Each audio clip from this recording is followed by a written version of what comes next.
What if the person sleeping next to you every night had already decided you weren't enough, and you were the last one in the world to find out?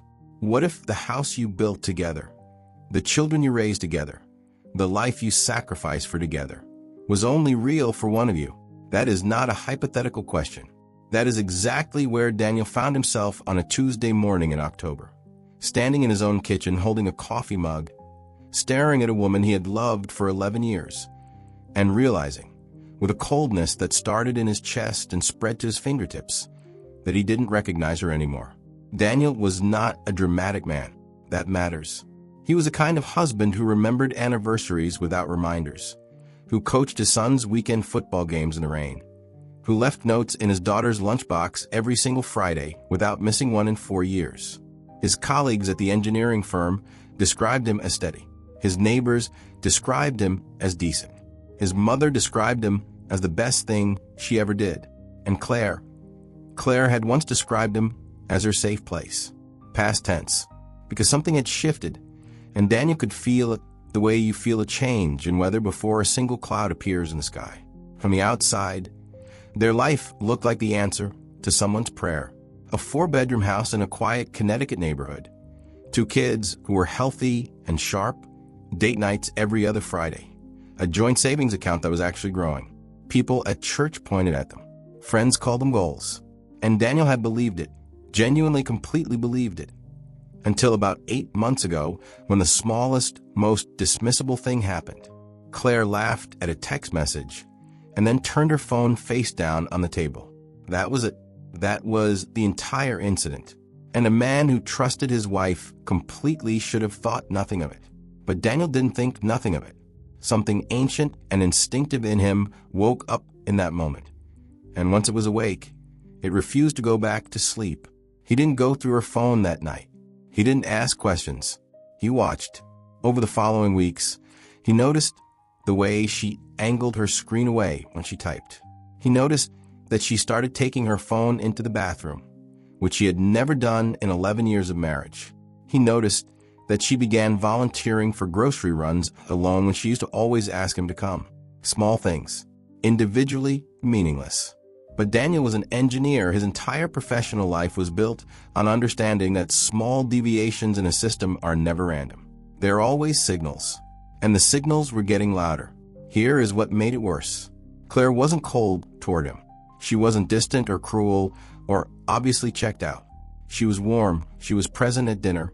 She laughed at his jokes. She reached for his hand during movies.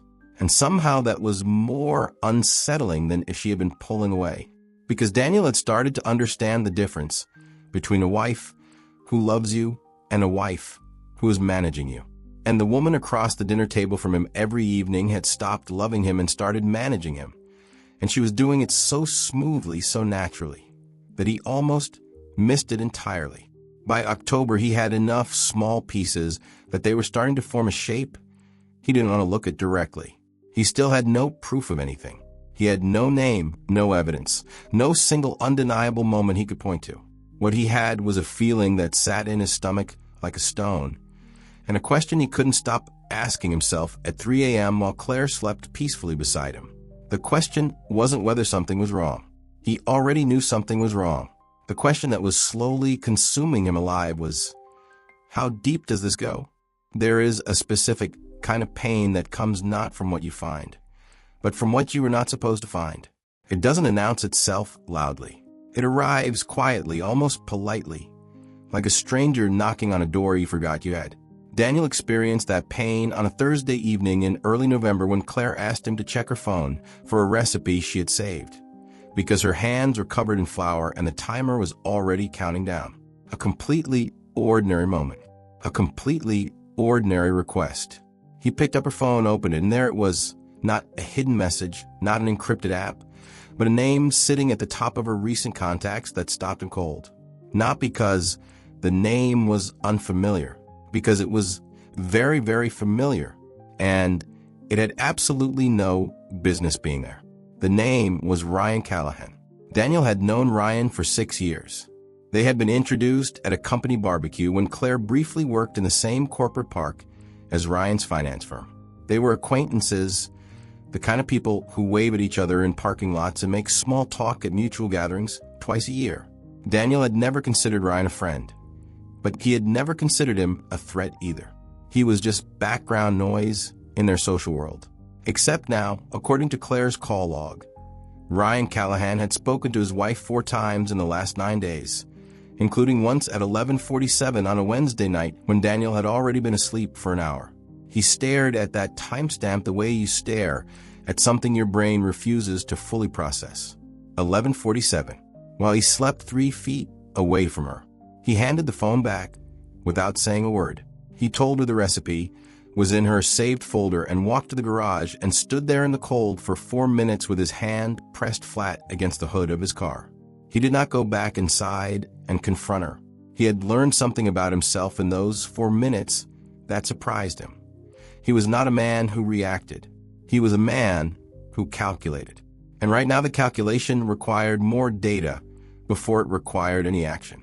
So he pressed the feeling down, walked back in the kitchen, and ate dinner with his family like a man whose world had not just developed a fracture line straight down the center. What followed was 2 weeks of deliberate, focused observation that Daniel would later describe to his brother as the loneliest experience of his life. He wasn't spying out of obsession. He was gathering information the way he would approach a structural problem at work, methodically, without emotional interference, with the sole goal of understanding what was actually true before deciding what to do about it. He noted the frequency of Ryan's calls. He noted that Claire had started going to a Thursday evening yoga class she had never mentioned before, a studio 40 minutes from their house when there were 3 studios within 10 minutes. He noted that she started wearing perfume on days she wasn't going anywhere notable. Each individual observation was deniable. Together, they were forming something that made his jaw tighten every time he let himself think about it directly. The crack appeared fully on a Sunday afternoon when Claire told him she was meeting her friend Melissa for lunch. Daniel knew this was false the moment she said it because Melissa had texted him the previous day asking if Claire was feeling better, referencing an illness Claire had used as an excuse to cancel plans with Melissa that same week. So Claire had canceled on Melissa, and then used Melissa as her alibi. The lie was clean and confident and delivered with a smile that didn't waver once. And Daniel sat there nodding, saying have fun, watching her pull out of the driveway. And something inside him that had been bending for months finally, quietly, snapped. He didn't follow her. He didn't need to. Because the moment that car turned the corner, Daniel stopped asking himself whether something was wrong and started asking the only question that mattered now. What exactly was he going to do about it? There is a difference between a man who is broken and a man who has decided. Broken men cry into pillows and refresh phone screens and rehearse arguments they never deliver. A man who has decided goes quiet. He gets still. He starts thinking 3 moves ahead instead of reacting to the one in front of him. By the time Daniel called his brother Marcus on that Sunday night, Claire's car still warm in the driveway from wherever she had actually been. He wasn't broken. He had decided. He just hadn't figured out exactly what he had decided to do yet. And that conversation with Marcus would change everything in a direction neither of them saw coming. Marcus was 4 years older than Daniel and lived 40 minutes away in a townhouse he shared with nobody, which meant he answered the phone on the second ring and had nowhere to be. Daniel told him everything, not the emotional version, not the hurt husband cataloging his grievances, but the precise chronological evidence-based version. The timestamps, the yoga studio 40 minutes away, the Melissa alibi that collapsed the moment you looked at it, the name Ryan Callahan sitting at the top of a call log at 11:47 on a Wednesday night. Marcus listened without interrupting, which was unusual for him. And when Daniel finished, there was a silence on the line that lasted long enough to mean something. Then Marcus said the thing that made Daniel's grip tighten on the phone. He said, "Daniel, what if it's bigger than an affair?" That question reframed everything. Because Daniel had been operating under the assumption that he was dealing with infidelity. Painful, devastating, but ultimately a defined problem with a defined solution. But Marcus wasn't asking about Ryan Callahan specifically. He was asking about the version of Claire that had been managing Daniel for months with a smile that never faltered. He was asking about a woman who lied smoothly, planned carefully, and maintained a flawless performance at the dinner table every single night. That wasn't just someone caught up in an emotional situation. That was someone operating with intention. And the moment Daniel heard it framed that way, he felt the full weight of what he might actually be dealing with settle onto his shoulders like something physical. He didn't sleep that night. He lay in the dark next to Claire and stared at the ceiling and let his mind go to the places he had been deliberately avoiding. What did she want? What was she planning? If she was planning anything at all, and he wasn't certain yet, but the possibility had now been placed on the table and he couldn't remove it. What would it look like? Divorce? She would get half of everything. The house, custody, arrangements that would pull his children in a direction he couldn't control. But what if it wasn't divorce? What if someone who had been lying this smoothly for this long had a longer game in mind? He stopped that thought. Then he let it come back. Then he did what engineers do with worst-case scenarios. He took it seriously, and he planned for it. By Tuesday, he had the outline of something that even he recognized as extreme. He called Marcus again and laid it out in a single, unbroken explanation. The way you present something you've already stress-tested internally and just need one other person pressure check. The idea was this: fake a terminal diagnosis. Let the illness develop slowly and convincingly over weeks. Build the performance carefully enough that Claire had no reason to doubt it. Then die. Stage the death, arrange the funeral, and from inside that situation, watch what she did. Watch who she called. Watch who showed up. Watch what she said when she believed with absolute certainty that Daniel was gone and the life she had been quietly building without him was suddenly completely available to her. Marcus said nothing for a very long time. Then he said, "Daniel, you need a therapist, not a coffin." But Daniel wasn't asking for permission. He was asking for help. And Marcus, for all his objections, loved his brother in the specific way that means you show up even when you think the plan is insane. He said he needed a week to think about it. Daniel gave him 3 days because the man who had decided was already moving. There is an art to convincing someone you are dying. It requires patience above everything else, because the human instinct when you are in pain is to want the other person to see it immediately and completely. But a real illness doesn't announce itself all at once. It arrives in stages, a tiredness that doesn't lift, a weight loss that happens slowly enough that people notice it only when they haven't seen you for a while, a quietness that settles over a person like a change in light rather than a sudden darkness. Daniel understood this instinctively. He was not going to perform a dramatic decline. He was going to engineer a gradual one, and he was going to do it with the same precision he brought to every complex problem he had ever solved professionally. He started 3 weeks after the conversation with Marcus, who had called back in exactly 3 days, as Daniel knew he would, and agreed to help under a single condition: that Daniel was prepared for whatever he discovered, including the possibility that he was wrong about everything. Daniel accepted the condition without hesitation because a man who has been watching his wife lie smoothly for months while sleeping peacefully beside him has already accepted the worst. The first move was a doctor, not his regular physician. A doctor in a city 40 minutes away who had no connection to their social circle and who, through a carefully arranged private consultation Marcus facilitated, agreed to provide documentation of a diagnosis that did not exist. The diagnosis was pancreatic cancer, stage 3, the kind that gives you enough time to say goodbye, but not enough time to fight. The first time Daniel mentioned feeling unwell at the dinner table, he didn't make a moment. That was deliberate.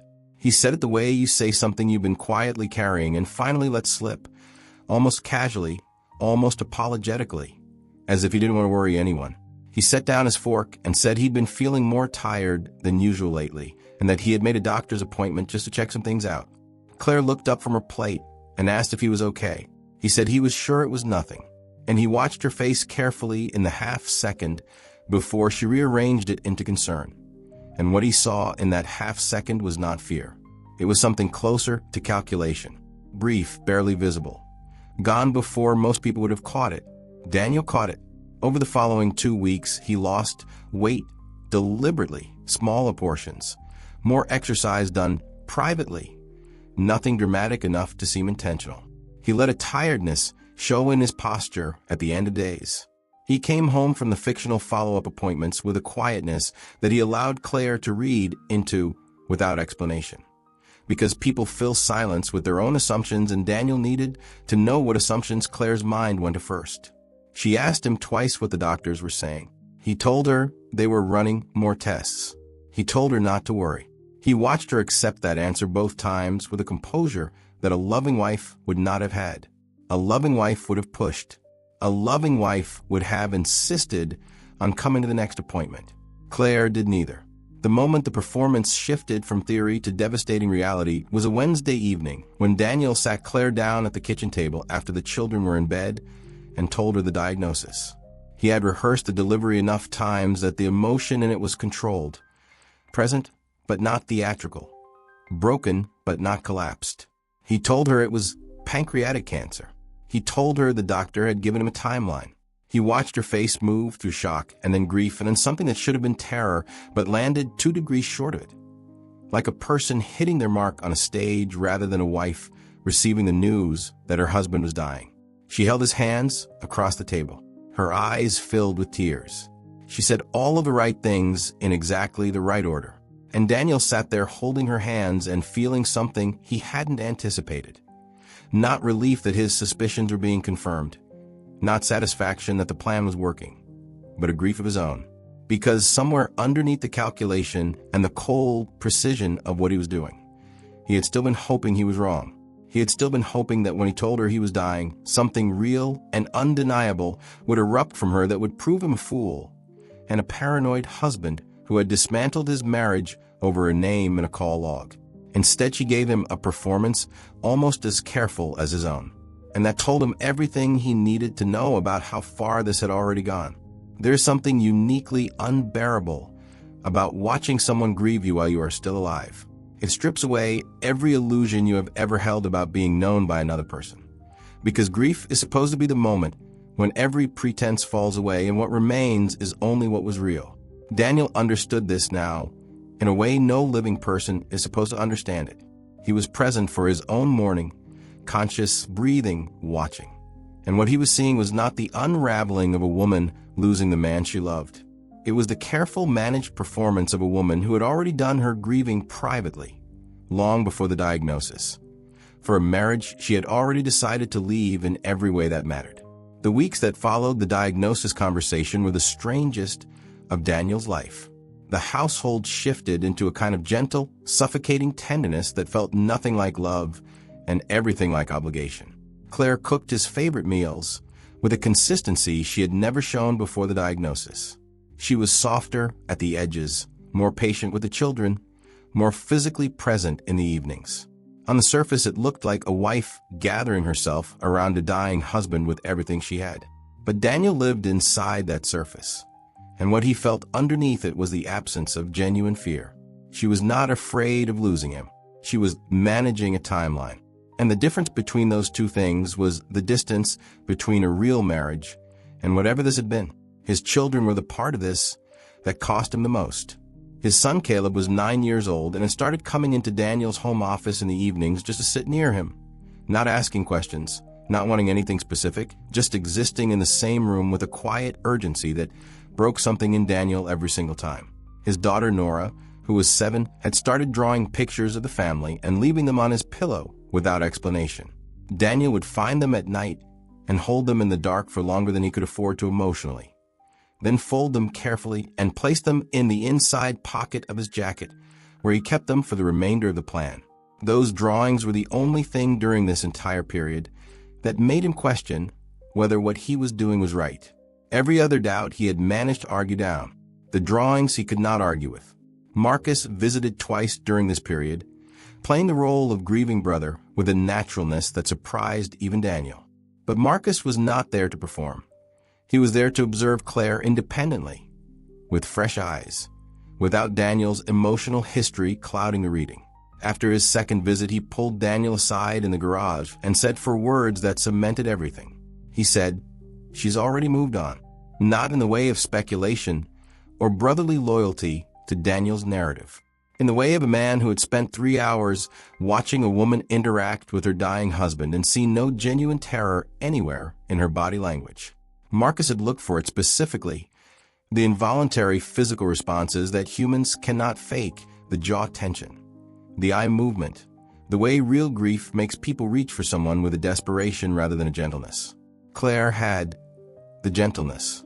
She did not have the desperation, and you cannot manufacture that distinction no matter how good your performance is.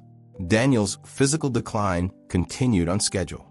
He had lost 14 pounds by this point, which on his frame was visible enough to be convincing without being alarming. He moved more slowly around the house. He sat down during conversations he would previously have had standing. He let exhaustion show in his face by early evening because exhaustion is one of the few things the human face cannot entirely conceal, and a small, real tiredness, properly framed, reads as something much larger. Colleagues at work had been told. The children's school had been quietly informed. The infrastructure of a dying man's life was being constructed around Daniel with a thoroughness that occasionally made him feel like he was standing inside something he could no longer fully control. Then, on a Thursday night, 11 days before the funeral date that had been carefully set, Daniel was passing the hallway outside the bedroom when he heard Claire on the phone. Her voice was low. He stopped. He did not move. And in the 30 seconds he stood there before she shifted toward the window and her words became indistinct, he heard enough. Not everything. Not the full sentence. But a name he hadn't expected. A tone that had no business existing in the home of a woman whose husband was dying. And a single phrase that arrived in his chest like something with a physical weight. He stood in that hallway for a long time after the call ended. Then he walked to his son's room, opened the door quietly, and stood in the doorway watching Caleb sleep with a stillness that had nothing peaceful in it. The plan was no longer about suspicion. It was no longer even about proof. It was about the full truth, whatever shape that truth turned out to have. And in 6 days, lying in a coffin in front of everyone who thought they knew this family, Daniel was going to find out exactly what that shape was.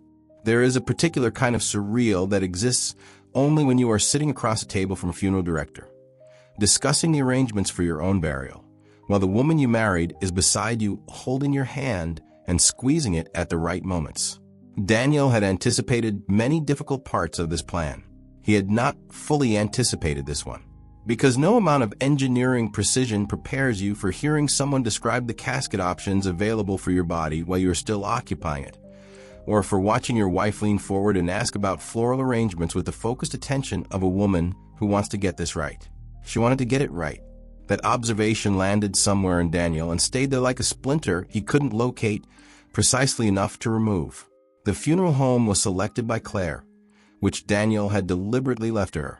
He had told her, in the frail and diminishing voice he had been carefully calibrating for 2 weeks, that he couldn't bear to think about the details, and that he trusted her completely. The word completely had cost him something to say out loud.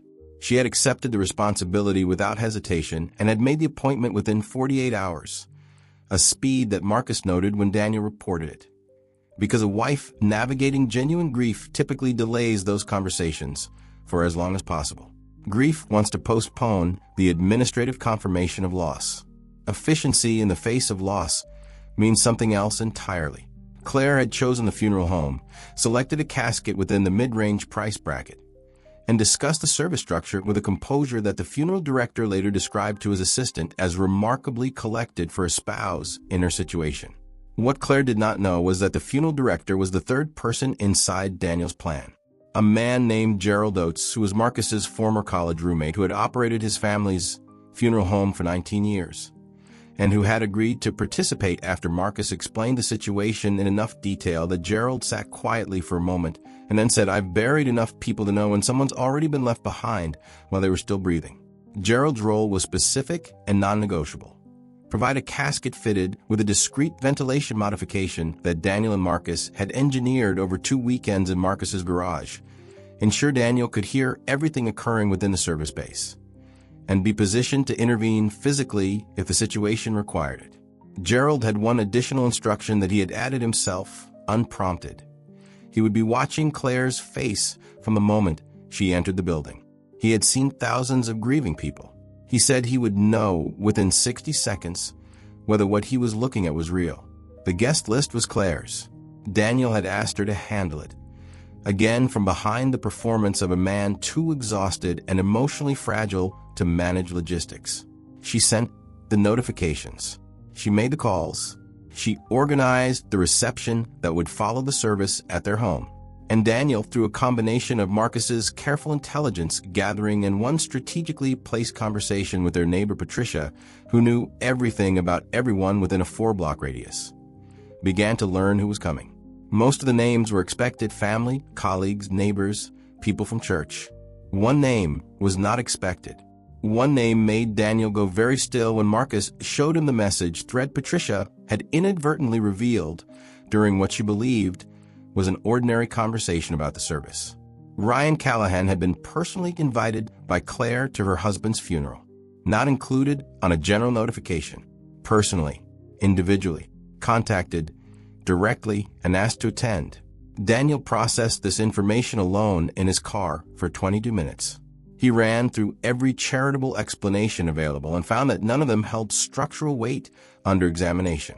You do not personally invite your husband's casual acquaintance to his funeral unless that acquaintance's presence there means something specific to you. Ryan Callahan was going to be in that room, and Daniel was going to be in that room, too, horizontal, silent listening. And whatever passed between Claire and Ryan Callahan in that space was going to happen with the complete confidence of two people who believed they were finally permanently free. Then, 3 days before the funeral, something happened that Daniel had not planned for and could not have anticipated. Claire made a phone call from the house landline, a number she almost never used, at 2 in the afternoon while Daniel was supposedly resting upstairs. He heard the call begin from the top of the stairs. He descended 4 steps silently and listened. The call lasted 6 minutes. He heard figures discussed. He heard a timeline referenced. He heard Claire use a phrase that stopped his blood so completely that he had to press his hand against the wall to keep his balance. She said, "Once it's settled, we move quickly. We've waited long enough." He didn't hear who was on the other end of that call. He didn't need to, because what he had just heard had taken everything he thought the situation was and reclassified it into something with edges sharp enough to cut. This was no longer about an affair. This was about something that had been planned, something that had a timeline, something that had financial architecture built around his death. And in 72 hours, Daniel was going to be lying in a casket, while every person involved in that plan stood 10 feet away from him, believing they had already won. There's no preparation adequate for the moment you climb into your own casket. Daniel had told himself it was a container, a constructed space with a specific functional purpose, no different psychologically than a confined work environment or a small room with a closed door. He had told himself this repeatedly and with conviction during the 2 weeks leading up to the funeral. He discovered at 6:47 on a Saturday morning, when Gerald Oates guided him into the modified casket in the preparation room of the funeral home 2 hours before any guests arrived, that he had been completely wrong. It was not a container. It was a confrontation with every fear a human being carries silently about mortality, about irrelevance, about what remains after you are gone. He lay down inside it and stared up at the closed lid and felt the full weight of what he had set in motion press against his chest like something alive. The ventilation system Marcus and Daniel had engineered was simple and effective. A narrow tube running to a discrete external vent disguised within the casket's decorative molding, providing enough airflow to sustain Daniel comfortably for several hours. A small earpiece, barely visible, connected him to a microtransmitter Gerald carried in his breast pocket, which allowed Gerald to communicate in a low murmur if something required Daniel's immediate awareness. The casket lid would remain closed during service. Claire had made that decision herself, citing Daniel's wish for privacy, a wish Daniel had never actually expressed, but had allowed to be attributed to him, because a closed casket served the plan better than an open one in ways he didn't need to explain to anyone. He was grateful for it now. Lying in the dark with his eyes open, hearing the building begin to fill with the sounds of arriving mourners, he understood that seeing their faces before the moment arrived would have made what he needed to do significantly harder. The first voice he recognized was his mother's. She arrived early, as she always did for everything, and her grief was the first real sound Daniel had heard in weeks, unmanaged, unperformed, entirely itself. She spoke to Gerald near the casket, and her voice broke twice in 30 seconds, and Daniel closed his eyes inside the dark and held completely still and breathed through the pain of it with a slowness that was the hardest physical thing he had ever done. His mother believed her son was dead. She was 10 feet away from him, believing that with everything she had. He had not fully reckoned with the specific cost when he built the plan, and he reckoned with it now, fully, in the dark, with nowhere to put it. Guests filled the space over the following 40 minutes. He could track the room's emotional texture through sound alone. The particular acoustic quality of a gathering where genuine grief and social obligation exist in the same space simultaneously, where some people are devastated and some people are performing devastation, and the room holds both, without distinguishing between them. He heard colleagues from the firm speaking in low voices near the back. He heard his daughter Nora crying in a way that made his jaw tighten, so hard his teeth ached. He heard Caleb not crying, which is somehow worse, because Caleb's silence had the specific quality of a 9-year-old boy holding himself together for reasons a 9-year-old boy should never have to hold himself together for. Daniel added that to the account he was keeping inside the dark. Claire's entrance into the main room happened 40 minutes into the gathering. He knew it was her not from her voice, but from a shift in the room's acoustic. The way conversations softened and attention redirected. The way a widow's arrival changes the atmosphere of a funeral, the way a barometric drop changes the atmosphere before storm. She greeted people. He could hear the specific cadence of her voice moving through the room, measured, appropriately broken, grateful for condolences in a way that was pitch perfect and completely convincing. She reached his mother. They embraced. His mother said something too quiet to carry. Claire's response was clear. She said she was holding on for the children, that Daniel would have wanted her to be strong. His mother said he would have. Neither of them was wrong about that, which made it the most complicated thing Daniel had heard all morning. Then Ryan Callahan arrived. Daniel knew it was Ryan before Gerald's murmur confirmed it, because the room shifted again, differently this time, with a subtle rearrangement of social gravity that you feel rather than hear. Ryan expressed condolences to Claire, and Daniel tracked every second of the interaction through sound and silence, and the quality of the pause that followed their greeting. A pause 3 beats longer than social convention required, filled with a shared understanding that had no business existing at a funeral between a widow and an acquaintance. But it was what happened 20 minutes later, when the room had settled into the rhythm of the service and the eulogies had begun, that made Daniel's hand curl slowly into a fist against the satin lining of the casket. Gerald's voice arrived in his earpiece, low, controlled, but carrying something underneath it that Gerald had not planned to feel. He said, "Daniel, there's someone here who wasn't on the list. Someone just walked in and went directly to Claire. I don't recognize him, but she did. And the way she looked at him when he walked through that door was not the way a grieving widow looks at anyone. There is a moment in every devastating discovery when the mind does something protective. It pauses, it hesitates. It offers you one final opportunity to choose not to know." Daniel had that moment inside the casket when Gerald's voice arrived in his earpiece, describing a stranger who had walked through the door and gone directly to Claire. He could have chosen to file it as coincidence. He could have constructed an explanation that preserved something of what he thought his marriage had been. He was aware of that choice existing in the space of approximately 3 seconds. Then Gerald spoke again, and the choice closed permanently. He said, "Daniel, this man is carrying documents." He handed something to Claire the moment he reached her. She didn't look at them. She already knew what they were. She folded them into her bag without breaking eye contact with the service. She's been expecting him. The man's name, which Marcus extracted within the hour through a combination of the funeral home's external camera footage and a contact at the county clerk's office he had cultivated years earlier for entirely unrelated reasons, was a lawyer named Stephen Holt. Not a grief counselor, not a family friend arriving late. A practicing estate and probate attorney whose firm specialized in the rapid processing of inheritance claims and asset transfers following a spouse's death. Stephen Holt had walked into Daniel's funeral carrying paperwork. Claire had received it without surprise, without hesitation, and without a single visible change in her expression, because she had known he was coming and she had known what he was bringing. The life insurance policy Daniel carried was worth $840,000. The house, jointly owned, would transfer cleanly upon verified death.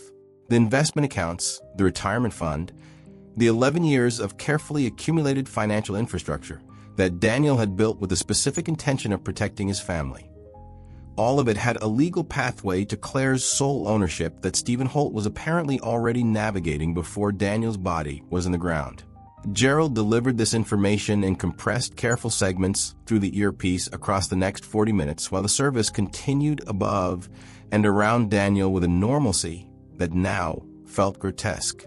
People spoke about him warmly and genuinely. Colleagues described his integrity. A neighbor recalled his consistency. The pastor spoke about a man of quiet strength. And Daniel lay in the dark beneath all of it, listening to the real story assemble itself piece by piece into something that dwarfed the affair he had originally suspected. Because the affair was real. Ryan Callahan's presence confirmed that, and the phone records Marcus had obtained through means Daniel hadn't asked about confirmed it further. But the affair was not the architecture. The affair was the emotional component of something with a much harder, colder structural frame. Claire had not simply fallen for someone else. Claire had built an exit, a financial exit, a legal exit, a life that was ready to receive her the moment Daniel's death was confirmed and processed. The timeline she had referenced on the landline call, once it settled, we move quickly, was not about emotion. It was about liquidity. What arrived next in Daniel's earpiece was the detail that reclassified everything and introduced the element he had least prepared himself for. Marcus, positioned outside the funeral home monitoring the feed from Gerald's transmitter, had recognized something in the documents Stephen Holt had carried. Not from the documents themselves, which he couldn't see directly, but from a conversation he had intercepted between Holt and another man in the parking lot before the service began. A conversation conducted in the low, clipped tones of people who believe they are unobserved and are therefore careless. The other man in that conversation, whose voice Marcus had needed 30 seconds to place before certainty arrived like a physical blow, was not Ryan Callahan. It was not a stranger. It was someone whose voice Marcus knew with the familiarity of decades. It was someone Daniel had trusted at a depth that made Ryan Callahan and Stephen Holt look like peripheral figures in a story whose real center had been standing close to Daniel for years. The man in the parking lot was Daniel's business partner of 7 years. A man named Keith Mercer, who had co-built the engineering firm with Daniel from a two-person operation into a company worth considerably more than Daniel had recently understood, and who had, according to the fragments Marcus caught in that parking lot conversation, been the one to introduce Claire to Ryan Callahan in the first place. Not accidentally, not socially, deliberately, with a specific purpose that connected directly to a buyout clause in their partnership agreement that would transfer Daniel's share of the firm to Keith upon Daniel's death. At a valuation Keith had been quietly manipulating downward for 18 months. Daniel lay in the casket and received this information with the stillness of a man whose capacity for shock had been completely exhausted and replaced with something colder and more permanent. Keith Mercer, 7 years, the man who had stood at Daniel's wedding, the man whose children played with Caleb and Nora, the man who had sat across from Daniel at a desk 5 days a week and looked him in the eyes every single morning. The betrayal didn't arrive in a wave. It arrived in layers, each one pressing down on the one before it, until what Daniel felt was not pain exactly, but a kind of compressed, pressurized clarity that comes when everything false has finally been stripped away and only the true shape of things remains. He knew what he was dealing with now. He knew every name. He knew the structure. He knew the timeline. Above him, the pastor was concluding the service with a prayer for a good man taken too soon. And Daniel, lying beneath every word of it in the dark, was already deciding exactly what happened next. There is a specific kind of silence that exists in a room full of people in the 3 seconds before something impossible happens. Daniel had been lying in the dark long enough that his sense of the room above him had become almost architectural. He could feel the weight of the gathered people, the density of their grief, the particular stillness of a congregation that has just heard the final prayer and is existing in that suspended moment between the end of service and the beginning of movement. The pastor had closed with amen. The room had echoed it back. And in the breath that followed, before the first chair scraped or the first whispered condolence was exchanged, Daniel placed both palms flat against the interior of the casket lid and pushed. The sound the lid made was not dramatic. It was a clean mechanical release. Gerald had ensured the modified latch operated smoothly, specifically to avoid the kind of prolonged struggling that would have turned the moment into something theatrical rather than something real. The lid opened in a single motion. Light arrived. Daniel sat up, and the room, a room containing his mother, his children, his colleagues, his neighbors, his wife, her lover, her lawyer, and the business partner who had spent 7 years building a friendship as a financial instrument. That room produced a sound that Daniel would never be able to describe adequately to anyone who wasn't present for it. It was not screaming. It was not silence. It was the specific collective sound of approximately 60 people having the same impossible experience simultaneously. A sound that existed somewhere between a gasp and a collapse. A sound that had no prior reference point for anyone in that building. Daniel swung his legs over the edge of the casket and stood. He was wearing the suit Claire had selected for his burial. A dark navy that she had chosen from his wardrobe with the focused attention she brought to the funeral arrangements, in which he was now standing and alive in front of everyone who had gathered to mourn him. He took one moment, just one, to find his footing physically and to let the room absorb what it was seeing. Several people near the front rows had stood instinctively. A woman in the third row had sat down with a heaviness that suggested her legs had simply stopped working. His mother made a sound that he would spend the rest of his life trying to forget and trying to remember simultaneously. A sound that was pure, unfiltered love colliding with pure, unfiltered shock in a way that had no emotional category. He did not look at his mother first. He did not look at his children. Though Nora's voice saying "Daddy" in a register he had never heard from her before arrived in his chest like something structural giving way. He looked at Claire. She was standing in the front row in a black dress she had chosen with the same careful attention she brought to every performance. And her face in the moment she processed what she was seeing went through a sequence that Daniel observed with the focused attention of a man who had spent weeks preparing himself for exactly this. First, incomprehension, genuine and total. The human brain's refusal to accept impossible visual input. Then recognition. The moment the impossible became undeniable. Then, and this was the one that told Daniel everything he needed confirmed, calculation. Not grief, not relief, not the eruption of a woman who had just seen her husband alive after believing him dead. Calculation, a rapid visible internal assessment of what this meant, what had been exposed, what the options were. It lasted less than 2 seconds. But Daniel had been watching Claire's face for months, and he did not miss a frame of it. Ryan Callahan was standing 6 rows back, and his response was simpler and more physical. He took 2 steps backward until he made contact with the person behind him, and then he went completely still in the way that people go still when flight instinct engages, but the body hasn't yet committed to a direction. Keith Mercer was near the side wall, and Daniel found his face last, deliberately saving it. Keith's expression had bypassed shock entirely and arrived directly at a pale, stripped-down exposure that Daniel recognized as the face of a man whose entire constructed reality has just been invalidated in a single moment. There was no performance available to Keith in this moment. Everything he had built, the partnership manipulation, the buyout scheme, the 7 years of carefully maintained friendship as cover, was standing in a Navy suit 12 feet away from him and looking directly at his face. Daniel had prepared words for this moment. He had drafted them, revised them, rejected the versions that were too emotional, refined the versions that were too cold, and arrived at something that was simply true and simply direct and required no elevation to land with full force. He looked at the room, not at any individual, but at all of them together. And he spoke in a voice that was steady in the specific way that only complete clarity produces. He said, "I'm not dead. I want to be clear about that before anyone leaves this room. And I want to be equally clear that I know exactly what was planned to happen after I was. He paused for exactly one beat. Then he said, we're going to need everyone to stay seated. What happens next is going to take a little time. And every single person in that room, including the 3 people who had built their futures on Daniel's death, sat back down. There's a common misunderstanding about revenge, that it is hot, that it erupts, that it announces itself with volume and visible rage.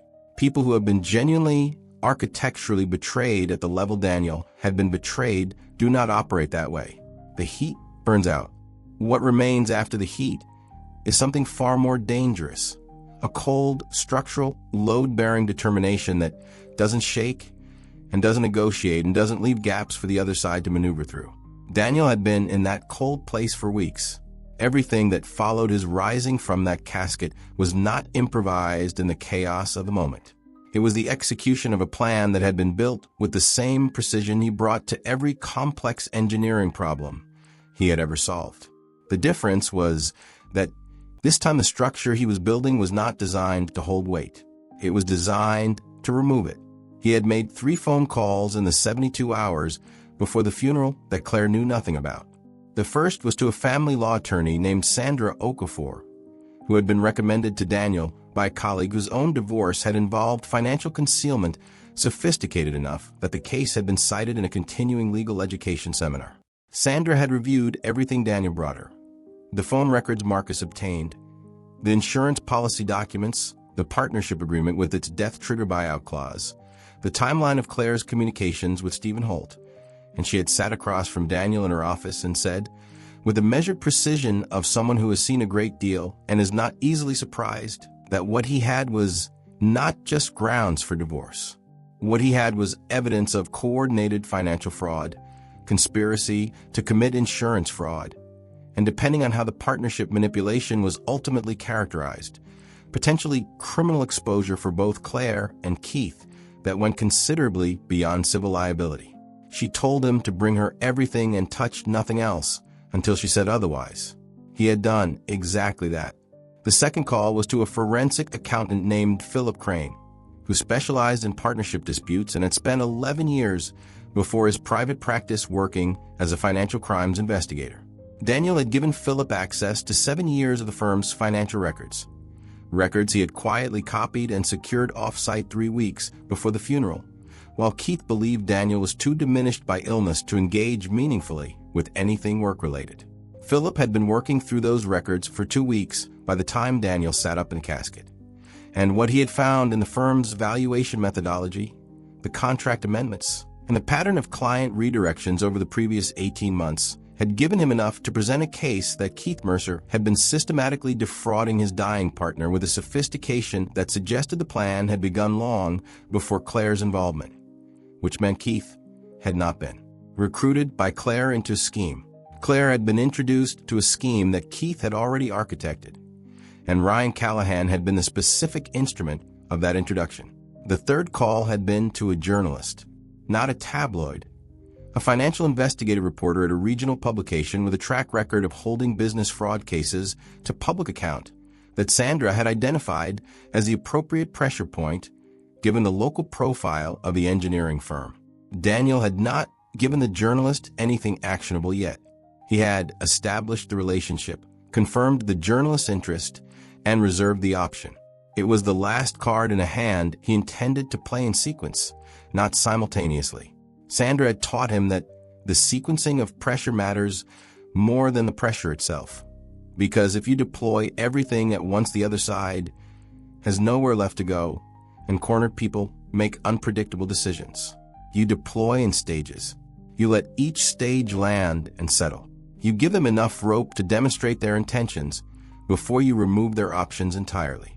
Back in the funeral home, in the minutes following Daniel's declaration that everyone should remain seated, the room reorganized itself around a new gravitational center. Gerald Oates had moved quietly to the main doors, not blocking them, simply occupying them. A large and steady presence that communicated without words that the environment had changed. Marcus had come inside from the parking lot and positioned himself near the side wall with a specific stillness of a man who has been waiting for this moment and is prepared for any version of it. Sandra Okafor herself was present, seated in the back row where she had observed the entire service from arrival, watching the interactions between Claire, Ryan, Keith, and Stephen Holt with the practiced eye of someone building a behavior record that would be useful in a deposition. Daniel had wanted a witness to the room's dynamics who could not be dismissed as partial. Sandra was the least partial person he knew. Claire spoke first, which Daniel had anticipated. She spoke in a low, urgent voice that was no longer performing grief or composure, but was doing something rawer and more revealing. It was attempting control. She said his name twice. She said they needed to talk privately. She said there were things he didn't understand. Each sentence was a tactical move dressed as an emotional appeal, and Daniel recognized every one of them for what it was with a clarity that felt almost impersonal, as if he were analyzing the structural integrity of an argument rather than listening to his wife of 11 years attempt to contain a situation that had already moved beyond her ability to contain it. He let her finish. Then he said, "Sandra, would you like to introduce yourself to my wife?" And Sandra Okafor stood up from the back row and walked forward, and the color left Claire's face in a way that no performance could have produced, because what Claire was seeing was not an angry husband. She was seeing infrastructure. She was seeing that the man she had underestimated for months had been 3 steps ahead of her the entire time. There is a particular velocity to the unraveling of a carefully constructed lie. It doesn't collapse all at once the way people imagine it will. It comes apart in sequence, each piece pulling the next, each revelation creating a new structural weakness in everything adjacent to it, until what looked like a solid architecture from the outside is revealed as a series of interlocking dependencies that were always only as strong as the weakest point. Daniel watched this happen across the following 3 weeks with the detached precision of a man who had already done his grieving inside a casket and had nothing left to lose emotionally that he hadn't already accounted for. What surprised him was not the speed of the collapse. What surprised him was who fell first and who held longest, and what that revealed about the true nature of every relationship he had carried into that funeral home. Keith Mercer held for exactly 4 days. Daniel had anticipated longer. Keith was methodical, controlled, and had spent 7 years demonstrating an ability to maintain composure under professional pressure that Daniel had genuinely admired. But Philip Crane's forensic report landed on Keith's attorney's desk on a Tuesday morning, and by Friday afternoon Keith had instructed his lawyer to open settlement negotiations, which Sandra characterized to Daniel as the legal equivalent of a man dropping his weapon before the standoff is officially declared. The partnership records were devastating in their specificity. 18 months of systematically suppressed client billings, redirected contracts, and evaluation methodology that had been quietly restructured to reduce Daniel's share value by an amount Philip calculated at approximately $430,000 below accurate market value. Keith had built the scheme with patience and intelligence. He had simply not built it to survive scrutiny by someone who knew exactly where to look. Ryan Callahan was the piece that moved most quickly and most publicly. He had retained his own attorney within 48 hours of the funeral, which told Sandra everything she needed to know about his awareness of his own exposure. Ryan had not been a passive participant in what Claire had constructed. He had been the emotional architecture of it, the relationship that gave Claire a destination while Daniel was being navigated toward the exit. But Ryan was also the weakest structural element in the conspiracy, because his involvement was the most visible, the most documented in the phone records, and the most difficult to characterize as anything other than what it was. His attorney made a single approach to Sandra, suggesting Ryan's cooperation in exchange for reduced civil exposure, which Sandra declined on Daniel's behalf with a brevity that communicated her assessment of Ryan's negotiating position more efficiently than any lengthy response could have. Claire did not hold and did not fold. She did something more complicated and more exhausting, which was to occupy a middle space of partial acknowledgement and strategic deflection that her own attorney had apparently advised as the most defensible position given the evidence Sandra had assembled. She acknowledged the affair. She denied knowledge of the insurance fraud architecture. She characterized Stephen Holt's presence at the funeral as a coincidence of timing rather than a coordinated action, a characterization that Sandra described to Daniel as the most ambitious legal argument she had encountered in 14 years of practice.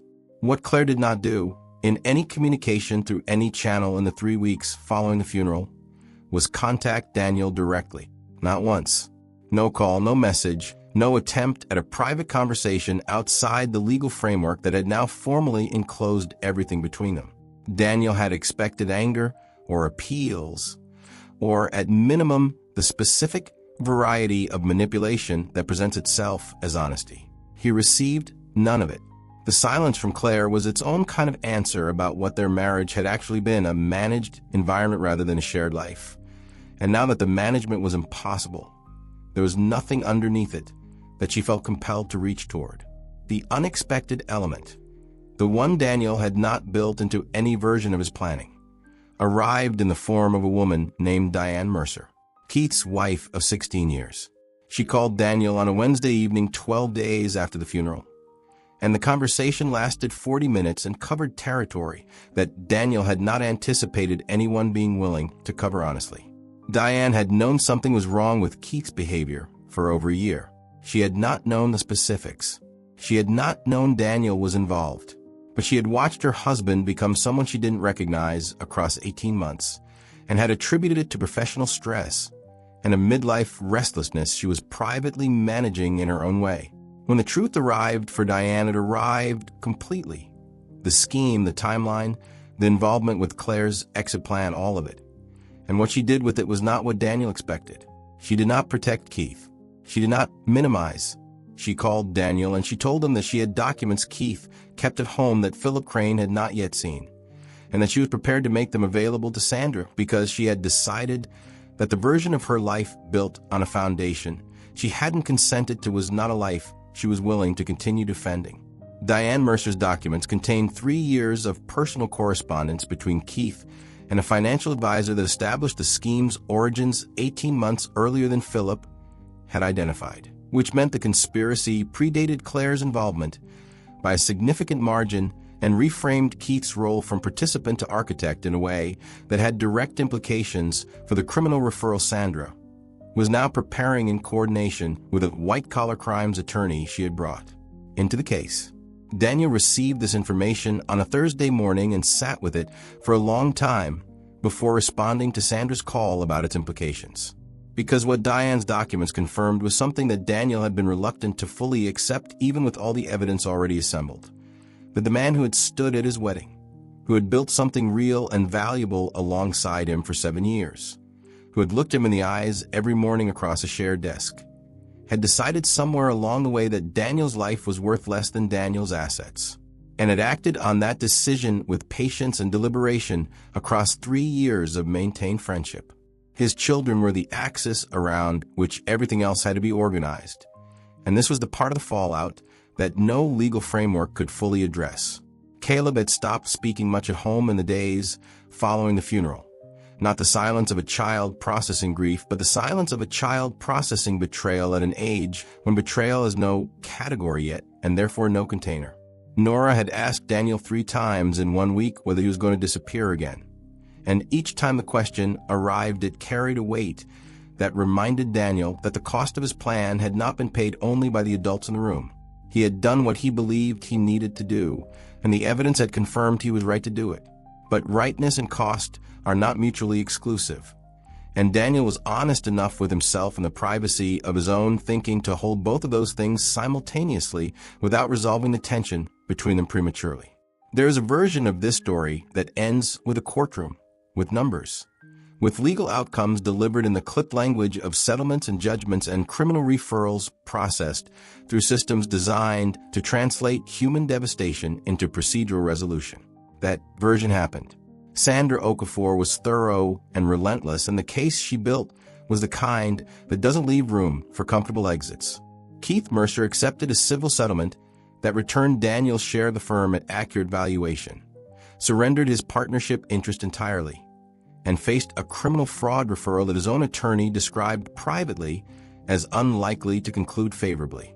Ryan Callahan's cooperation, ultimately offered after his initial position became legally untenable, provided corroborating detail that strengthened the insurance fraud case against Claire to a degree that her own attorney eventually stopped contesting. The divorce proceeded on terms that reflected the full weight of what the evidence established. These outcomes were real, and they were the structural consequence of everything that had been built and dismantled across the preceding months. But they are not where this story actually ends. The ending that no one in that funeral home could have predicted, including Daniel, began with a phone call he received 7 weeks after the funeral from a number he didn't recognize. He almost didn't answer it. He had been screening calls carefully since the legal proceedings began, and unknown numbers carried a reflexive wariness he hadn't had before any of this started. He answered on the 4th ring. The voice on the other end was older, male, measured in the specific way of someone who has chosen their words carefully before dialing. The man introduced himself as Raymond Ashworth. Daniel didn't recognize the name. Raymond said, "I don't expect you to know who I am, but I knew your father. And there are things about your father's business history and his relationship with Keith Mercer's family that I think you need to understand before the legal proceedings go much further." Daniel sat down slowly in his kitchen chair. He said, "How long have you known about this?" Raymond said, "Long enough that I should have called you sooner. I'm sorry I didn't." What Raymond Ashworth told Daniel across the following 90 minutes of that phone call restructured the entire narrative in a way that the legal case had not reached and the forensic accounting had not surfaced. The connection between the Mercer family and Daniel's father, who had died when Daniel was 26, 8 years before the engineering firm existed, involved a business dispute that had never been formally resolved and had been carried forward across a generation with a patience and deliberateness that made Keith's 18-month scheme look impulsive by comparison. Daniel's father had been a silent partner in an early venture that Raymond had documented, a venture that the Mercer family had absorbed following a legal maneuver that Raymond had always believed was fraudulent, but had never been able to prove sufficiently to act on. Keith had grown up knowing this history. Keith had entered the partnership with Daniel not despite knowing who Daniel's father was, but because of it. The firm had never been a fresh start between two engineers building something new. It had been a continuation of something much older, playing out one generation removed from its origin. Daniel sat in his kitchen for a long time after the call ended. The October light was coming through the window at the angle it had been coming through on the morning months ago when he had stood holding a coffee mug and first felt the coldness spread from his chest to his fingertips. The house was quieter now. Caleb and Nora were at school. The legal machinery was running without requiring his constant input, and the immediate crisis had resolved itself into the slower, more permanent work of rebuilding. He thought about his father. He thought about the years of a marriage that had been constructed around him as an instrument rather than experienced as a life. He thought about the casket, the dark, the sound of his mother's grief arriving through solid wood. He thought about Nora's drawings still folded in the inside pocket of his jacket. He did not feel victorious. This is the part that surprises people when he tells a story, and he does tell it carefully and selectively to people he has decided deserve the full version. He does not feel like a man who won.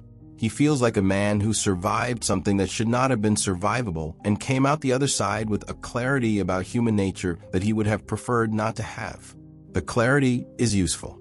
It is also lonely in a specific way, that victory is not supposed to be lonely, and he is honest about that when he tells it.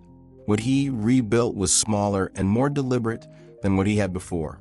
The firm was restructured under his sole ownership with two new partners he selected with a thoroughness that bordered on clinical. People whose financial histories, professional reputations, and personal characters he examined from every available angle before extending trust an inch. The house was sold not because he couldn't keep it, but because every room in it had been a set piece in someone else's performance, and he wanted walls that had only his history in them. He found a place 30 minutes away, smaller, with a yard large enough for Caleb to kick a ball in, and a kitchen window that faced east so the morning light came in clean and direct and unobstructed. Caleb started talking again gradually, then with a consistency that became its own kind of relief. Nora still drew pictures of the family, but they changed over time in a way that Daniel noticed and cataloged privately with the attention he brought to things that mattered. The early drawings after the funeral had 4 figures. After 6 months, they had 3, then sometimes 3, and sometimes 2. Then eventually they had whatever number reflected the specific day she was drawing in. Some days 3, some days just 2. Some days a single figure standing in a yard with a tree beside it and a sun in the corner drawn with the uncomplicated confidence of a child who has decided that what remains is enough. Daniel kept every one of them. He still does. And here's the question this story leaves with every person who hears it in full. Not the question about what Claire did, or what Keith built, or what Ryan enabled, or what Raymond should have said sooner. Those questions have answers now, legal and factual and documented. The question that doesn't have an answer, the one that Daniel himself returns to in the quiet of the east-facing kitchen on mornings when the light comes in clean and the house is still, is this. If you discovered that the life you were living had been constructed around you rather than with you, would you have the courage to climb out of the darkness and face what was true? Or would you choose the comfort of not knowing? Because the casket in this story was real, but the choice it represents, that choice lives in every relationship, where someone has stopped looking closely at the person sleeping beside them. And the only thing more dangerous than what Daniel found when he opened his eyes in the dark is the version of this story where he never opened them at all. If this story stayed with you, if it made you question something, feel something, or think about someone, drop a comment below and tell us what hit hardest. And if you want more stories that go deeper than the surface of what people show the world, you already know what to do.